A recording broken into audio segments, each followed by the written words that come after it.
You remember them as the ultimate symbols of American manhood, but off-camera, the silver screen's greatest romantic idols were playing the most dangerous role of their lives. Under the old studio system, a single whisper could destroy a career. Let us know in the comments which of these legends was your favorite and subscribe for more untold Hollywood history. From Cary Grant's secret beach house to the tragic silence of Montgomery Clift, here are the Golden Age stars who hid their truth forever.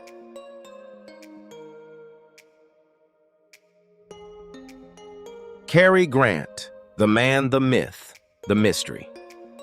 Cary Grant remains the ultimate symbol of Golden Age Hollywood style. Throughout the 1930s, 1940s, and 1950s, he defined the debonair American ideal in masterpieces like Bringing Up Baby and North by Northwest. On screen, he was pure certainty, witty, elegant, and effortlessly in control. He was the man every man wanted to be and every woman wanted to be with. Yet behind that polished facade lay a complex private life. For years, Grant shared a Santa Monica beach house, famously dubbed Bachelor Hall, with fellow actor Randolph Scott. While their living arrangement was public, its true nature remained a well-guarded secret. Despite Grant's 5 subsequent marriages, biographers have never stopped dissecting the mystery of his inner world. We must tread carefully with history.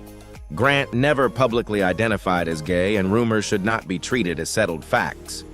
Still, the speculation endures because of the stark contrast between Hollywood's supreme heterosexual fantasy and his unconventional reality. In that rigid studio era, long before the Stonewall riots, even a whispered rumor could instantly destroy a star's box office bankability. Grant survived and thrived through sheer charm and meticulous self-preservation. When he passed away in 1986, he was remembered as the flawless gentleman. Today, we are left to wonder, what did that perfect gentleman have to sacrifice to keep the cameras rolling?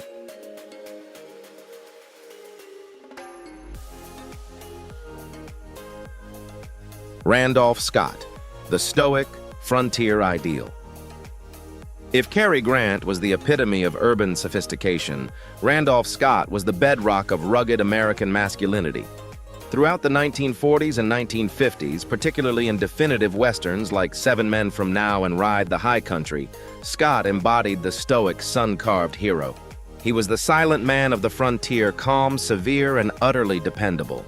Yet beneath this uncompromisingly tough exterior lay Hollywood's most enduring paradox.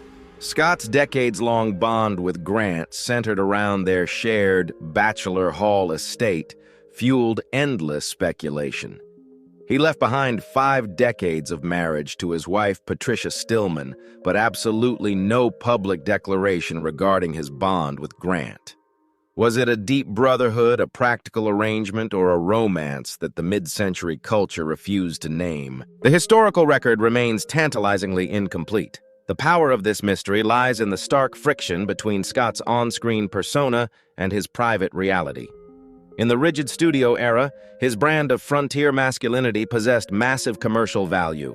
Any rumor challenging that image would have been a career death sentence. For Scott, silence was a structural necessity. He retired gracefully before the culture shifted, passing away in 1987 at age 89. Today, he remains permanently fixed in America's memory as the dignified ultimate Western star, leaving history to wonder about the quiet depths behind that rugged smile.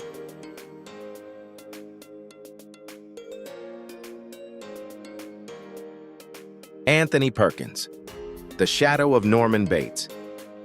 Anthony Perkins stands as a haunting bridge between the absolute silence of the old studio system and the fractured openness of a transitioning modern era. After bursting onto the scene in the 1950s and earning an Oscar nomination for Friendly Persuasion, he achieved cinematic immortality in 1960 as Norman Bates in Alfred Hitchcock's Psycho. While that role cemented his genius, it also trapped him in a public straitjacket of nervous intensity. Off-screen, his life was meticulously compartmentalized.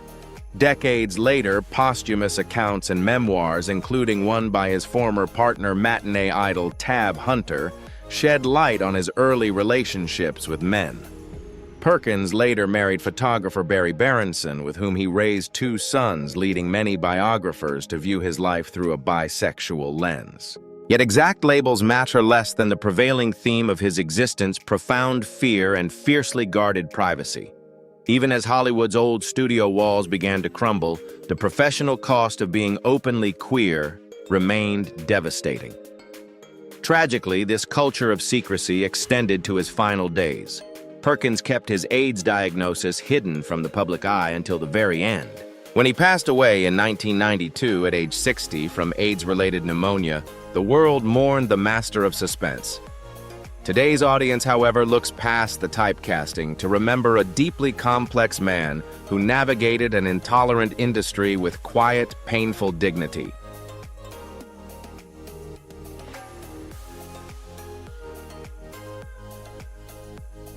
Montgomery Clift, the Wounded Rebel. Montgomery Clift forever altered American cinema by doing the unthinkable. For a post-war leading man, he made masculinity look beautifully vulnerable instead of invincible. Alongside contemporaries like Marlon Brando, Clift ushered in a raw psychological acting style. Through mid-century masterpieces like Red River, A Place in the Sun, and From Here to Eternity, his intense, brooding sensitivity captivated a nation. Yet Hollywood's star machine could only market that sensitivity if it remained strictly on script. Off-screen, Clift's private life was a masterclass in painful discretion. While close confidants and later biographers detailed his relationships with both men and women, Clift steadfastly refused to label his sexuality. The weight of this secrecy was crushing. He operated in a ruthless studio era where powerful gossip columnists like Hedda Hopper and Luella Parsons could demolish a career overnight by exposing a star's private life. Clift's internal struggle only intensified after a devastating 1956 car crash during the filming of Raintree County. The accident shattered his beautiful face and plunged him into a reliance on alcohol and painkillers, a tragic spiral the public watched with morbid fascination. When Clift died in 1966 at just 45, the world mourned a shattered icon. Today, he is remembered not just as a tragic figure, but as a trailblazing artist who paid the ultimate price for protecting his truth in an unforgiving era.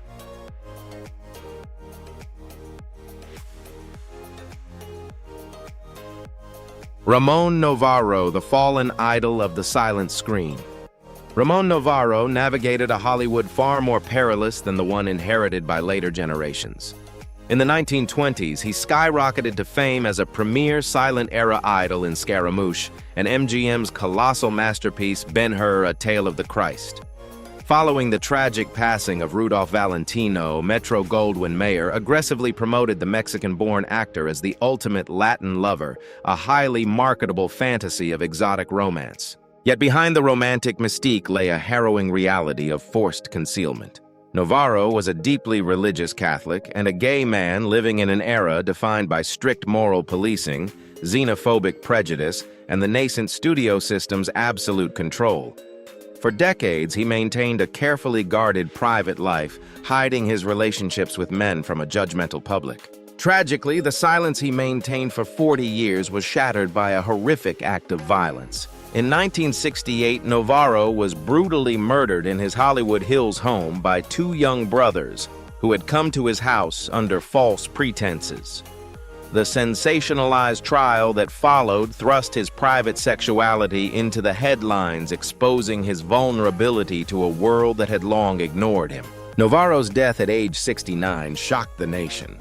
While contemporary obituaries look back nostalgically at the grandeur of Ben-Hur, modern history views his tragedy through a different lens. His story stands as a sobering indictment of a golden era that demanded total erasure as the price of stardom.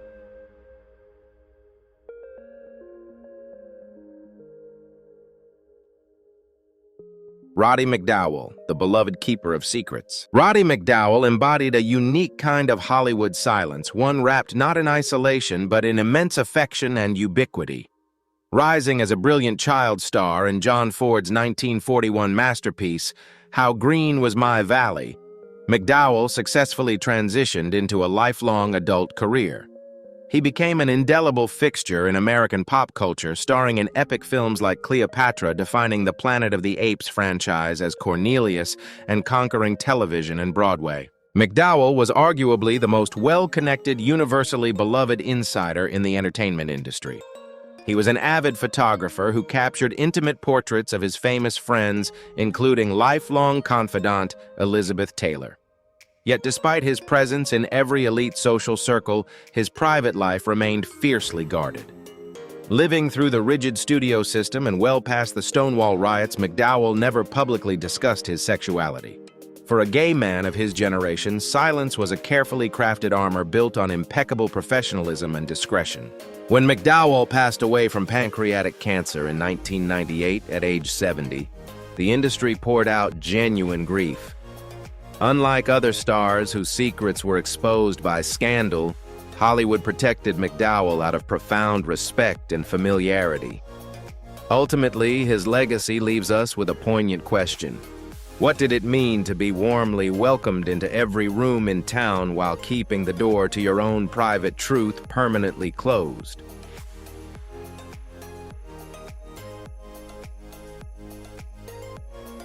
Cesar Romero, the elegant illusion. Cesar Romero survived the treacherous waters of old Hollywood by mastering the art of stylish ambiguity. For over 6 decades, the tall, dashing actor was a vibrant fixture on American screens. He charmed audiences in 1940s musical romances opposite Carmen Miranda, established himself as 20th Century Fox's resident Latin lover, and later achieved pop culture immortality as the colorful, cackling Joker in the 1960s Batman television series. Off-screen, Romero carefully cultivated the polished persona of Hollywood's ultimate lifelong bachelor. He was the consummate dapper companion at high society galas, yet he never married, fueling decades of quiet speculation among industry insiders and historians alike. Why did this arrangement work so flawlessly? Because the classic studio system willingly tolerated a star's private life as long as it remained elegant, discreet, and legally deniable. Romero understood the rules of the game by never forcing the issue and never letting gossip harden into a front-page headline. He maintained his immense popularity without ever having to disclose his true self. When Romero passed away on New Year's Day in 1994 at the age of 86, he was celebrated for his versatile showmanship and infectious energy.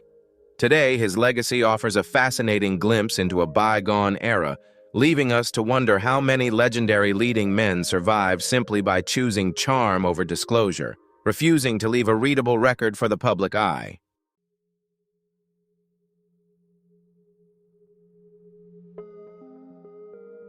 Clifton Webb, the sophisticated, sharp-tongued icon. Clifton Webb stood out in Hollywood by doing the exact opposite of what most closeted leading men did. He hid in plain sight. Audiences recognized his fastidious aristocratic demeanor immediately.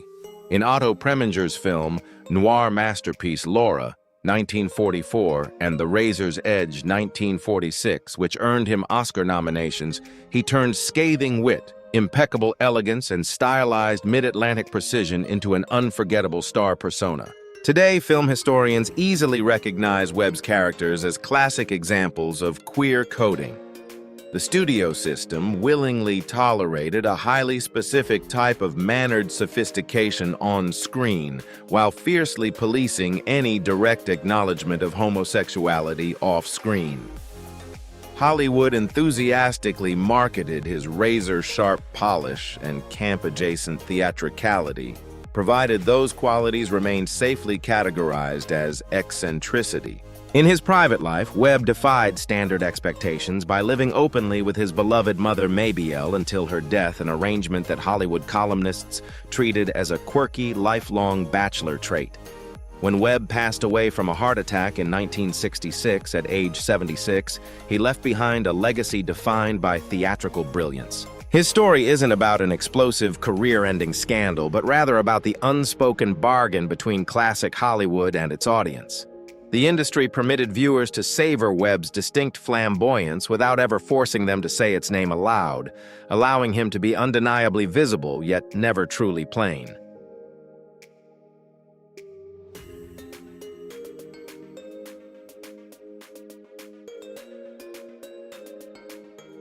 Thank you for watching. Don't forget to like, share, and subscribe to the channel so you don't miss any new videos. See you in the next one.